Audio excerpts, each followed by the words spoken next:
En laissant des sommes folles disparaître dans les coffres-forts de la Confédération helvétique, les États trahissent le principe d'égalité devant l'impôt.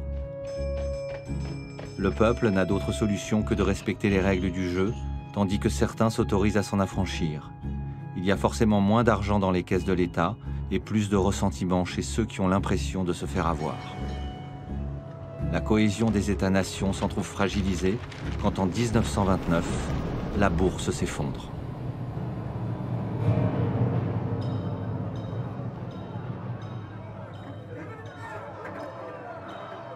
Suite au crash de Wall Street, l'Europe chancelle.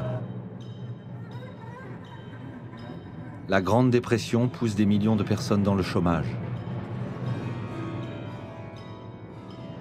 Les pays occidentaux laissent leur monnaie perdre de leur valeur. Dévaluer, c'est l'autre moyen de contenir la dette, et c'est encore le peuple qui paye la note.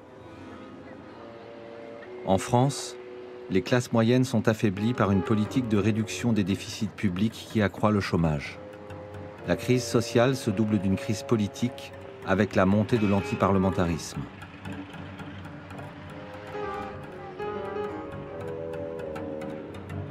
Ce vent de fronde est attisé par la Fédération nationale des contribuables. Elle s'oppose aux syndicats ouvriers, fustige les fonctionnaires, appelle les paysans à les rejoindre, menace les députés qui ne pensent pas comme eux.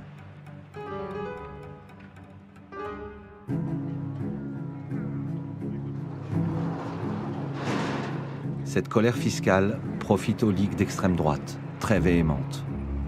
De leur côté, les partis de gauche se sont regroupés au sein du Front populaire pour relancer la bataille de la redistribution et promouvoir une meilleure justice sociale. Comme les Gilets jaunes de 2019, qui ont tenté des décennies plus tard de faire renaître une fiscalité moins inégalitaire. On est en train de pomper les mêmes personnes et toujours les gens d'en bas. Et les plus riches, non, sont toujours dans leur sphère et eux, ils n'ont rien à payer. Ils sont toujours protégés.